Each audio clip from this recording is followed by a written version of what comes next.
नमस्कार दोस्तों, Anoop study zone में आपका स्वागत है।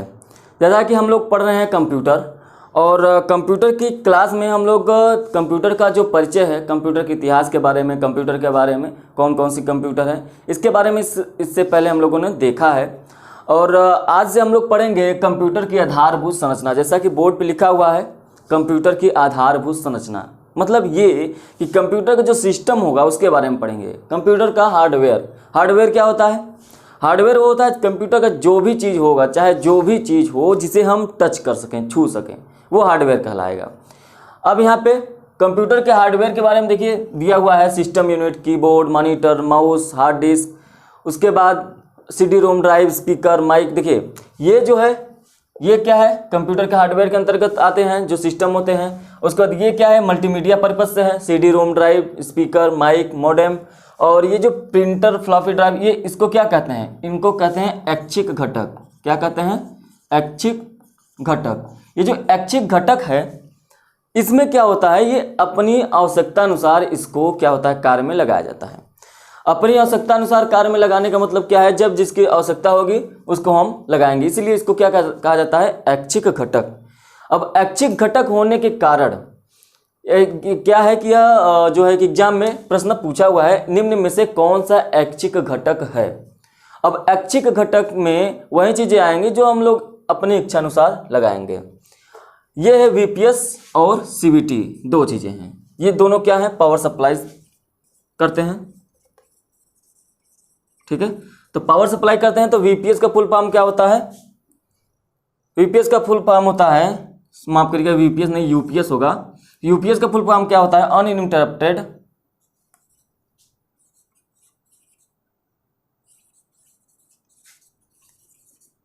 Uninterrupted power supply.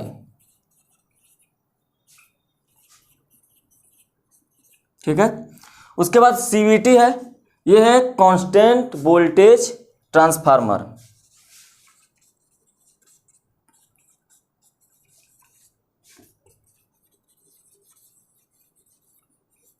ठीक है, कांस्टेंट वोल्टेज ट्रांसफार्मर, ये दोनों क्या करते हैं, पावर सप्लाई के बारे में। देखिए हम लोगों का जो पढ़ने का तरीका है वो बहुत ही सिंपल होगा। देख कैसे होगा, क्योंकि अब ये जो चीज़ें हैं हार्डवेयर के अंतर्गत वो हम लोग इनपुट डिवाइस के अंतर्गत पढ़ेंगे। जैसे सिस्टम यूनिट पढ़ेंगे, कीबोर्ड पढ़ेंगे, कीबोर्ड इनपुट डिवाइस है, मॉनिटर पढ़ेंगे आउटपुट डिवाइस, और माउस पढ़ेंगे इनपुट डिवाइस। तो जब हम लोग इसके बाद की क्लास में इनपुट डिवाइस और आउटपुट डिवाइस की बात करेंगे तब जाकर इनके बारे में विस्तार से अध्ययन करेंगे। लेकिन आज की क्लास में हम देखेंगे कि जो सिस्टम के अंतर्गत, जो हार्डवेयर के अंतर्गत जो जो चीज़ें आते हैं उसके बारे में एक छिछला जानकारी लेंगे, मतलब उसको जानेंगे क्या होता है। लेकिन आज की क्लास में जो मेन मकसद है वो सिस्टम यूनिट को पढ़ना, सिस्टम यूनिट को जानना। ठीक है, अब सिस्टम यूनिट को देखेंगे, सिस्टम यूनिट के अंतर्गत क्या क्या होता है, कैसे होता है। सबसे पहली बात तो सिस्टम यूनिट होता क्या है ये आपको जानना चाहिए। बहुत सारे लोग जैसे कंप्यूटर का ये जो भी सिस्टम है, देखिए मान लीजिए ये मॉनिटर हो गया और उसके बाद ये कीबोर्ड, ये माउस। ठीक, अब यहाँ पे ये पार्ट है, ये तो कीबोर्ड हो गया, इसको लोग कहते क्या है, सीपीयू कहते हैं। ठीक, इसको क्या कहते हैं लोग, सीपीयू। हालांकि ये सीपीयू इसको नहीं कहा जाता, ये आम भाषा में इसका प्रयोग होने लगा है सीपीयू। यहाँ पे इसको जो इसकी जो प्लास्टिक का या लोहे का या तांबे का जिसका भी बना होता है, इसका जो खोखला बना होता है इसको कहते हैं कैबिनेट। ठीक, इसको कैबिनेट के नाम से जानते हैं। इसको हम लोग मार्केट में जाएंगे कैबिनेट कहेंगे तो ये मिलेगा। उसके बाद इसके अंतर्गत देखिए ये आगे का भाग है और उसके बाद इसके पीछे का भाग होगा। जो अगला भाग है इसमें क्या क्या होगा, एक रीसेट बटन होगा, एक पावर स्विच बटन होगा, एक फ्लॉपी डिस्क ड्राइव होगा। ठीक है, ये चीज़ तो यहाँ पे सिस्टम यूनिट के पढ़ते समय हम लोग यही देखेंगे कि आगे का भाग उसका सिस्टम यूनिट का क्या होगा और पीछे का भाग। अब जब ये कैबिनेट और इसके अंतर्गत जितने भी लगाए गए हैं पुर्जे, उनको हम लोग जब पढ़ेंगे तो उन पूरे चीज़ों को मिलाकर सिस्टम यूनिट कहा जाता है। ठीक है, तो आज की क्लास में हम लोग यही देखेंगे, सिस्टम यूनिट को ही देखेंगे। अब हम लोग देखेंगे सिस्टम यूनिट। आज की क्लास जो है सिस्टम यूनिट पर ही डिपेंड है, उसकी ही सिस्टम यूनिट की है। तो ये देखिए क्या है, ये इसको कहते हैं कैबिनेट। क्या कहते हैं? कैबिनेट। आम भाषा में इसको कहा जाता है CPU, जो कि इसके अंतर्गत आता है। इसमें मदरबोर्ड लगा होता है, मदरबोर्ड के अंदर जो होता है वहाँ पर CPU लगा होता है। तो आज हम इसके बारे में ही पढ़ेंगे, इसके अंदर जितने भी पुर्जे लगे हैं उसके बारे में देखेंगे। कैबिनेट क्या होता है, पूरे सिस्टम यूनिट को देखेंगे। सबसे पहली बात कि कंप्यूटर में जो भी कार्य होता है वो इससे ही होता है, ठीक है। कंप्यूटर में जो भी कार्य होगा वो इससे ही होगा, बिना इसके कंप्यूटर का कोई कार्य नहीं होता, ठीक। अब देखिए, सबसे पहले हम लोग इसके आगे के भाग देखेंगे। अब इससे अगला भाग में देखेंगे एक हार्ड डिस्क ड्राइव होगा, एक फ्लॉपी डिस्क ड्राइव होगा, उसके बाद एक रीसेट बटन होगा, एक पावर स्विच बटन होगा, ठीक है, एक CD रोम ड्राइव होगा। तो इन सब चीज़ों के बारे में एक एक करके देखेंगे। तो सबसे पहले देखेंगे पावर स्विच। क्या देखेंगे? पावर स्विच, ठीक। पावर स्विच क्या होता है? पावर स्विच एक लगा होता है, आप देखेंगे जो कैबिनेट के आगे देखेंगे एक बड़ा सा बटन लगा होता है। उसको क्या होता है, जब उसको दबाते हैं तो सिस्टम यूनिट का जो सप्लाई होता है उसको क्या करता है, बंद कर देता है या चालू कर देता है। एक बार दबाने पे चालू होता है, एक बार दबाने पे बंद होता है। तो ये जो पावर स्विच होता है वो क्या करता है, पावर सप्लाई को चालू या बंद करने के लिए। किस किस पावर सप्लाई को? सिस्टम यूनिट को, ठीक। उसके बाद दूसरा देखेंगे रीसेट बटन। क्या देखेंगे? रीसेट बटन या रीसेट स्विच। रीसेट बटन क्या करता है, यह जो होता है कंप्यूटर के पावर को जो सप्लाई मिलता है उसको बिना बंद किए उस कंप्यूटर को फिर से चालू कर देता है। रीसेट बटन क्या करता है, इसको ध्यान से सुनिए। ये जो छोटे छोटे टर्म बता रहे हैं ये चीज़ें क्या है, एग्जाम में आए हुए हैं, ये प्रश्न सीधे सीधे पूछ लिए जाते हैं, ठीक। तो इसको ध्यान से देखते रहिए। तो रीसेट बटन क्या होता है, कंप्यूटर के पावर के सप्लाई को बिना बंद किए ये क्या करता है, कंप्यूटर को फिर से चालू कर देता है। मतलब उसमें जो करंट होगा, जो पावर सप्लाई होता रहेगा वो नहीं बंद होगा, लेकिन कंप्यूटर क्या होगा, फिर ऑन ऑफ होके ऑन हो जाएगा। तो रीसेट बटन का यही कार्य होता है। अगला देखेंगे तो इसमें एक CD रोम ड्राइव लगा होगा, फ्लॉपी ड्राइव लगा होगा, फ्लॉपी डिस्क ड्राइव लगा होगा। तो फ्लॉपी डिस्क ड्राइव क्या होता है,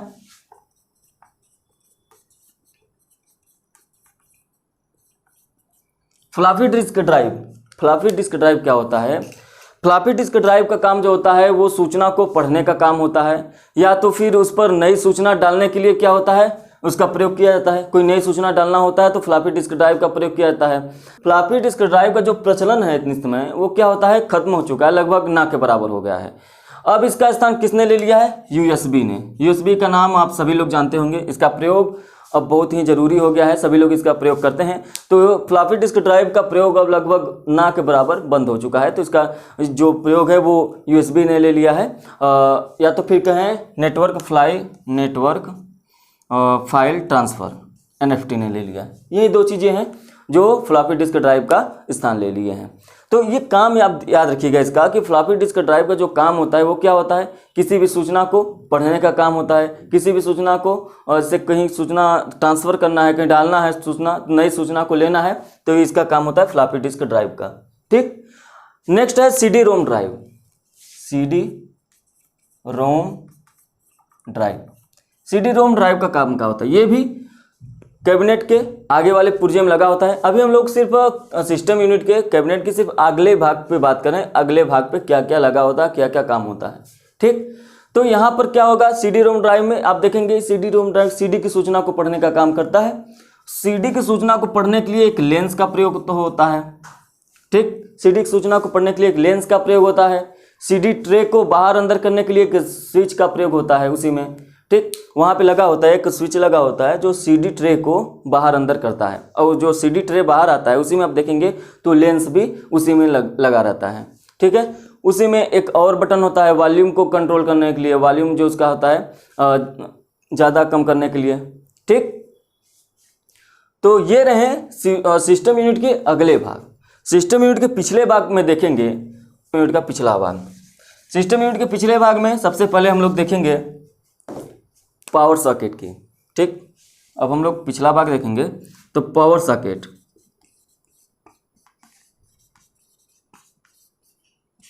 पावर सॉकेट क्या होता है, सिस्टम यूनिट को सप्लाई से जोड़ने के लिए और मॉनिटर को सिस्टम यूनिट से जोड़ने के लिए, ऐसा कहें, देखिए सिस्टम यूनिट को पावर से जोड़ने के लिए और सिस्टम यूनिट को मॉनिटर से जोड़ने के लिए जो भी सप्लाई होता है वो इसी के जरिए प्रयुक्त होता है, पावर सर्किट के जरिए।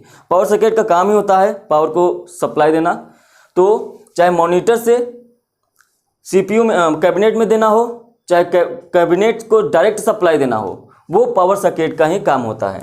ठीक, अगला देखेंगे सीरियल पोर्ट। क्या देखेंगे? Serial port. सीरियल पोर्ट का काम क्या होता है? सीरियल पोर्ट का काम होता है, इसमें क्या होता है, डेटा को जो होता है सिंगल वायर के जरिए उसको क्या होता है, भेजा जाता है। सिंगल वायर होता है सीरियल पोर्ट में, उसी के जरिए क्या होता है, इसको भेजा जाता है। और अगर इसमें जो भी बिट्स होते हैं एक एक बिट्स करके प्रयोग किया जाता है। जैसे जो भी इसमें सीरियल वाइज पोर्ट एक बिट भेजा गया मान लीजिए, तो उसके बाद फिर एक गैप होगा, फिर एक बिट भेजा जाएगा। इस तरह से करके एक एक बिट जो होता है भेजा जाता है। तो ऐसा होता है कि सीरियल पोर्ट का जो सप्लाई होता है जो सिंगल वायर से होता है। तो ये आपको याद रखना है सीरियल पोर्ट। ये सिस्टम यूनिट के पिछले भाग की बात कर रहे हैं हम। अगला है पैरेलल पोर्ट।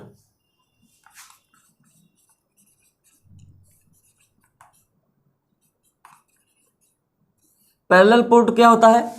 पैरेलल पोर्ट में 8 तार होते हैं। कितने तार? 8 तार। अभी हमने सीरियल पोर्ट में कितना होता है? 1 तार। ठीक, सिंगल वायर, और इसमें 8 तार होते हैं। 8 तारों के जरिए कितने बिट्स हो जाएंगे? एक सिंगल वायर में 1 बिट होते हैं, तो 8 तार इसमें प्रयोग होते हैं। तो इसमें कितने बिट का प्रयोग होगा? 8 बिट का। ठीक, सिंगल वायर में 1 बिट और 8 वायर में 8 तार में 8 बिट का प्रयोग होगा। ठीक, तो इसमें जो भी सिंगल भेजे जाएंगे, सिग्नल भेजे जाएंगे, वो क्या होंगे? 8 बिट का प्रयोग होता है। तो ये आपको याद रखना है। पावर सर्किट के बारे में हो गया, सीरियल पोर्ट और पैरेलल पोर्ट। अब इसके बाद हम लोग देखेंगे यूएसबी पोर्ट। क्या देखेंगे? USB port. यूएसबी पोर्ट का जो फुल फॉर्म होता है वो क्या होता है? वो होता है यूनिवर्सल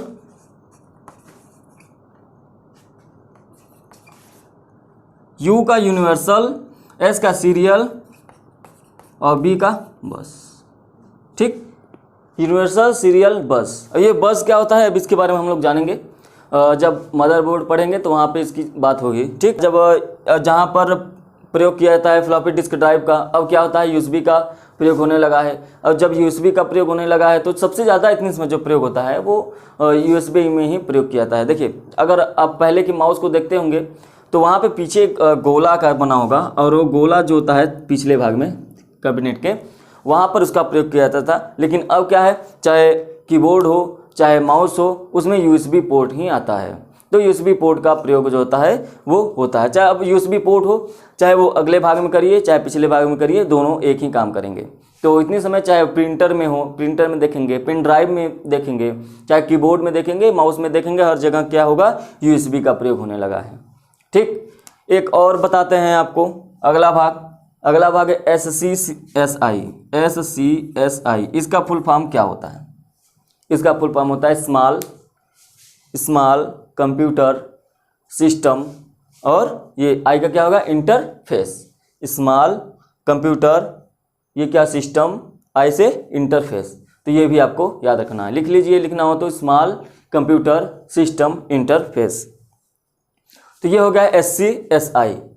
उसके बाद इसी में पिछले भाग में एक ऑडियो जैक भी होता है। ऑडियो जैक क्या होता है? जो भी ऑडियो जैक जो ऑडियो के लिए प्रयोग होता है, ठीक, तो वहाँ पे साउंड वाउंड लगाने के लिए वगैरह, तो ऑडियो जैक का प्रयोग होता है। तो ये हमने देखा सिस्टम यूनिट के अगले भाग को, सिस्टम यूनिट के पिछले भाग को, जो भी चीज़ें थी सारी चीज़ें हैं क्लियर। अभी भी सिस्टम यूनिट के अंदर बहुत सारे अन्य घटक हैं, उनके बारे में अब हम देखेंगे।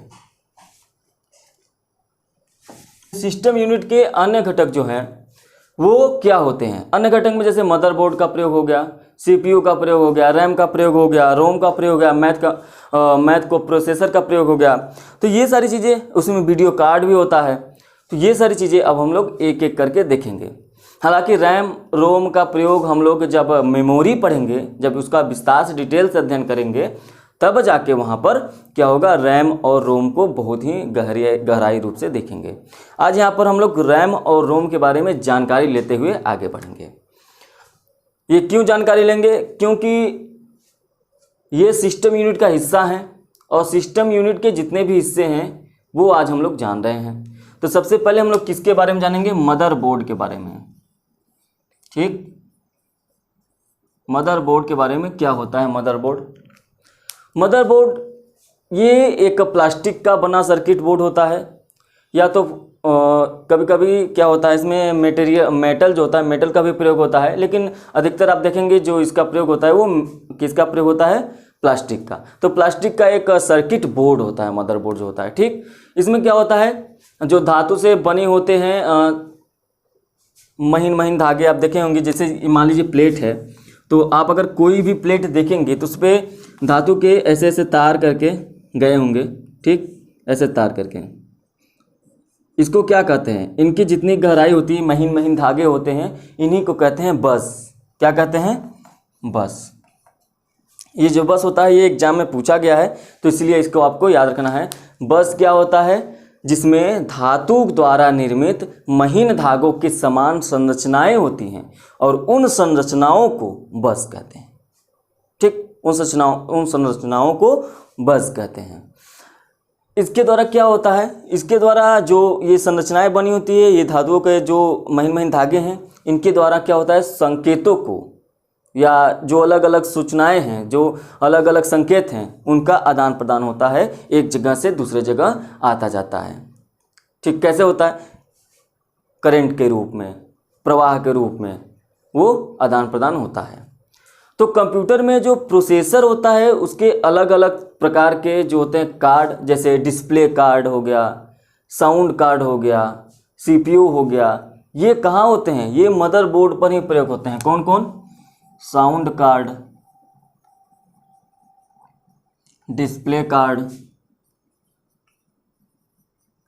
ठीक, सीपीयू और बहुत सारी चीज़ें जो होती है वो मदरबोर्ड पर ही स्थित होते हैं। मदरबोर्ड पर ही ये सारी चीज़ें जो होती हैं लगी होती हैं। मदरबोर्ड कंप्यूटर की क्या है? एक बुनियाद है। मदरबोर्ड जो होता है वो कंप्यूटर की एक बुनियाद है और यह कंप्यूटर का एक जो होता है प्रमुख पटल होता है। कंप्यूटर जो होता है, मदरबोर्ड जो होता है उसको क्या मेन बोर्ड भी कहा जाता है, सिस्टम बोर्ड का भी कहा जाता है। क्या कहा जाता है? इसके अन्य नाम क्या है? मेन बोर्ड और क्या कहा जाता है? और कहा जाता है सिस्टम बोर्ड। ठीक, इसके ये दो अन्य नाम भी हैं, इसको भी आपको याद रखना है। अब नेक्स्ट बात करेंगे हम लोग रैम की। ठीक, रैम क्या होता है? रैम क्या होता है? मदरबोर्ड पर ही रैम लगने का जो होता है स्लॉट बना होता है। जो ये मदरबोर्ड होता है इसी पर रैम के लगने का स्लॉट बना होता है। तो ऐसे ये क्या पता चला कि रैम जो होता है उसको हम लोग अपने मदरबोर्ड पर ही लगाते हैं।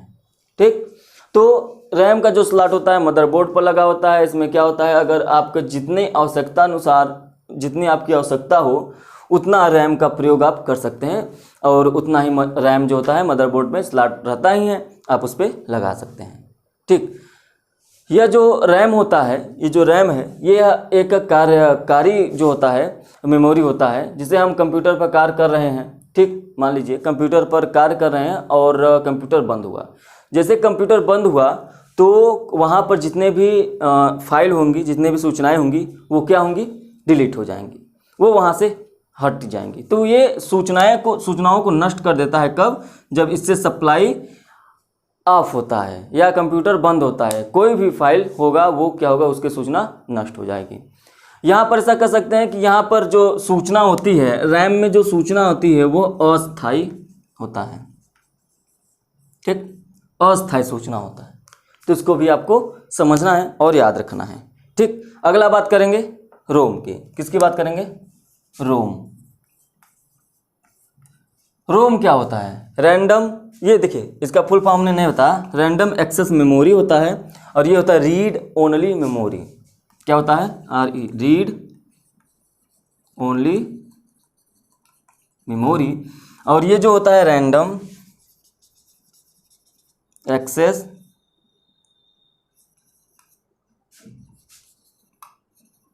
मेमोरी। ठीक, random access memory, read only memory. तो ये दोनों का फुल फॉर्म होता है।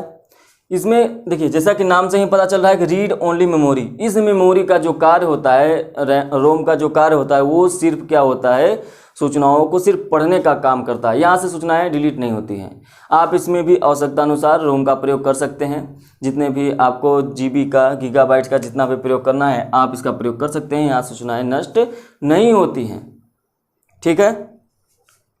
और यहाँ पर रैम में कंप्यूटर बंद हुआ, आपकी फाइल जो है, सूचना जो है वो डिलीट हो गई। लेकिन रोम से सूचनाएं क्या होती हैं, डिलीट नहीं होती है। यह स्थायी मेमोरी होता है। क्या होता है, स्थायी मेमोरी। ये रही रोम की बात। अब हम लोग बात करेंगे मैथ को प्रोसेसर की। मैथ को प्रोसेसर ये क्या होता है, यहाँ से प्रश्न बन चुका है तो इसको आपको ध्यान सुनना है। मैथ को प्रोसेसर जो होता है वो वैज्ञानिक गणनाओं में इसका प्रयोग होता है। वैज्ञानिक गणनाओं में ऐसा करें कि जो बीजगणितीय गणनाएं होते हैं, जो बीजगणितीय कार्य होते हैं, उनके फ्लोटिंग पॉइंट पर जो होती है गणना की जाती है। ऐसा समझ लेंगे हम लोग, जो वैज्ञानिक गणनाएं होंगी, वैज्ञानिक गणनाएं या बीजगणितीय जो गणनाएं होंगे, बीजगणितीय कार्य होंगे, उनके फ्लोटिंग पॉइंट पे, फ्लोटिंग पॉइंट को हम लोग हिंदी में चल बिंदु कहते हैं। तो चल बिंदु पर क्या होता है, कार्य होता है। तो ये मैथ को प्रोसेसर का होता है। यह स्टार इसलिए लगा रहे हैं यहाँ पे क्योंकि यह इंपॉर्टेंट है। यहाँ से प्रश्न बन चुका है, एक बार नहीं, दो बार नहीं, तीन बार बन चुका है, ठीक। उसके बाद अब अगला हम लोग देखेंगे, हम लोगों ने रैम रोम देखा, मैथ को प्रोसेसर देख लिया, अब हम लोग देखेंगे वीडियो कार्ड। वीडियो कार्ड, ठीक। वीडियो कार्ड क्या होता है, वीडियो कार्ड जो होता है यह ग्राफिक्स, इसको देखिए, इसको ग्राफिक्स एक्सेलरेटर भी कहते हैं, इसके अन्य नाम हैं, याद रखिएगा, ग्राफिक्स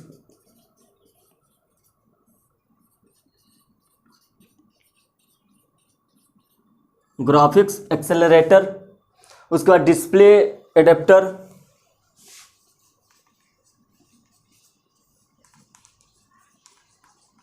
ना, क्या हो गया, graphics accelerator, display adapter, graphics card भी कहा जाता है, ग्राफिक्स कार्ड। तो ये जो होता है वीडियो कार्ड के अन्य नाम है। तो इसका काम क्या होता है, ये जो होता है ये भी एक हार्डवेयर का भाग ही है, जिसका कार्य होता है स्क्रीन पर चित्र को प्रदर्शित करना। वीडियो कार्ड का कार्य ये होता है कि स्क्रीन पर चित्र को प्रदर्शित करना। इसके अलावा एक होता है साउंड कार्ड। ये सारी चीज़ें कहाँ पर लगी होती हैं, मदरबोर्ड पे, अभी हमने बताया इससे पहले। तो इसके अलावा एक होता है साउंड कार्ड, वो क्या करता है, साउंड को प्रदर्शित करता है। इसके अलावा एक स्पीकर होता है, ठीक। स्पीकर क्या करता है, स्पीकर जो होता है सिस्टम यूनिट के अंदर कुछ ध्वनि जो होता है उनको संकेत के लिए जो होता है एक स्पीकर लगा होता है। जैसे आप कभी कंप्यूटर को ऑन करेंगे तो एक छोटा सा क्या होगा, धुन सुनाई देगा, कुछ ध्वनि सुनाई देगी आपको। या कंप्यूटर कभी ऑफ करेंगे तो छोटा सा ध्वनि, तो या कोई सूचना होगा, कोई फाइल आप खोल रहे हैं, कोई फाइल ब्लॉक हो गया तो वहाँ पे एक चेतावनी की सूचना आती है। तो वहाँ पे जो छोटे छोटे जो साउंड होते हैं वो कंप्यूटर के अंदर ही एक स्पीकर लगा होता है और वहाँ से इसका कंट्रोल होता है और वहीं पर स्पीकर का यही छोटा सा प्रयोग होता है, ठीक। हालांकि साउंड स्लॉट जो होता है बना रहता है स्पीकर के लिए कैबिनेट के पीछे, जैसा कि हमने अभी बताया। तो वहाँ पर आप स्पीकर लगा सकते हैं इंटरनल के रूप, एक्सटर्नल के रूप में जो स्पीकर आप लगा सकते हैं अपने आवश्यकता अनुसार। उसके बाद एक अगला बात करेंगे टाइमर की। किसकी बात कर रहे हैं हम लोग, अब बात कर रहे हैं टाइमर की। टाइमर क्या होता है, ये भी मदरबोर्ड पर लगा होता है। ये एक आंतरिक घड़ी होती है जो बैटरी से चलती है। किससे चलती है, बैटरी से चलती है। और कंप्यूटर के जो भी ऑपरेशन होंगे उनके ऑपरेशनों को सिंक्रोनाइज करने के लिए इलेक्ट्रिकल पल्स पैदा करती है। क्या करती है, इलेक्ट्रिकल पल्स पैदा करती है। किसके लिए, जो भी कंप्यूटर के ऑपरेशन होते हैं उनको सिंक्रोनाइज करने के लिए, ठीक है। इसकी जो स्पीड की गणना होती है ये याद रखना है आपको, इंपॉर्टेंट है, गीगाहर्ट्ज में होती है। किसमें होती है, गीगाहर्ट्ज। गीगाहर्ट्ज में इसकी जो होती है गणना होती है, तो ये याद रखना है आपको, ठीक। इसके बाद हम लोग क्या देखेंगे, इसके बाद देखेंगे एक्सपेंशन स्लॉट। ये आप लोगों को पता होगा लेकिन फिर भी बताते हैं, क्या होगा एक्सपेंशन स्लॉट। एक्सपेंशन स्लॉट का मतलब ये होता है कि मदरबोर्ड पर किसी भी अन्य उपकरण को जोड़ने के लिए, जैसे भविष्य में मान लीजिए किसी भी अन्य उपकरण को जोड़ने के लिए कुछ काम लगा, तो वहाँ पर जगह रहना चाहिए, ठीक। तो वहाँ पर एक्सपेंशन स्लॉट का प्रयोग किया जाता है, और ये बहुत सारे खाने बने होते हैं एक्सपेंशन स्लॉट के लिए, जहाँ पर हम लोग क्या करते हैं, कोई भी भविष्य में अगर हमको कोई चीज़, कोई भी उपकरण जोड़ना है तो वहाँ पर उसको बनाकर हम लोग जोड़ सकते हैं। अब यहाँ पे देखिए, इसका नाम जो होता है एक्सपेंशन स्लॉट है, इस नाम से ही पता चल जा रहा है, लेकिन आपको ये पता रहना चाहिए। तो हम लोगों ने क्या क्या देखा, अभी तक हम लोगों ने देखा कैबिनेट के अगले भाग की बात की, कैबिनेट के पिछले भाग की बात की, कैबिनेट के अन्य घटक भी हम लोगों ने देखा जो जो इंपॉर्टेंट थे। तो यहाँ से सिस्टम यूनिट जो है वो पूरी तरह से समाप्त होता है, सिस्टम यूनिट पूरी तरह से समाप्त होता है। इसके बाद एक चीज़ बचा, वो क्या बचा, CPU। वो भी कंप्यूटर के अन्य घटक के रूप में ही आएंगे, ठीक। अब बचा CPU, जो कि CPU हम इसके अगले क्लास में पढ़ेंगे। वो एक चैप्टर को मान के चलिए CPU को, क्योंकि CPU जो होता है कंप्यूटर का दिमाग कहा जाता है, मस्तिष्क कहा जाता है, और उसको पढ़ने के लिए हम लोगों का मस्तिष्क जो है काम करना चाहिए, क्योंकि वो किस तरह से सूचना का आदान प्रदान करता है, मेमोरी से कहाँ से कैसे लेता है, कहाँ कंट्रोल यूनिट काम करता है, कहाँ अर्थमेटिकल लॉजिक यूनिट काम करता है, क्या होता है कंट्रोल यूनिट का काम, क्या होता है ALU का काम, कहाँ पर ये सारी चीज़ें मेमोरी फिट होती हैं, किस तरह से जो डाटा आदान प्रदान होता है वो कैसे होता है, ये सारी चीज़ें एक तरफ से एक तरफ किस तरह से CPU कार्य करता है, इसके बाद वाली क्लास में हम लोग CPU को देखेंगे, ठीक है। तो आज हम लोगों ने क्या देखा, सिस्टम यूनिट, ठीक। तो आशा करते हैं आपको ये वीडियो पसंद आई होगी, और अगर पसंद आए हो तो लाइक करें, शेयर करें और कमेंट करके बताएं अगर आपको कोई भी प्रॉब्लम हो रही है तब।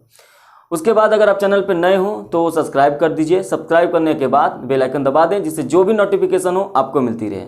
आपको बता दें कि ये जो क्लास है, कंप्यूटर जो क्लासेस ये चल रही हैं, आप कोई भी गवर्नमेंट एग्जाम दे रहे हो वहाँ पर ये आपके लिए बहुत ही फायदेमंद साबित होगी, ठीक है। तो चलिए मिलते हैं नेक्स्ट वीडियो में, तब तक के लिए धन्यवाद।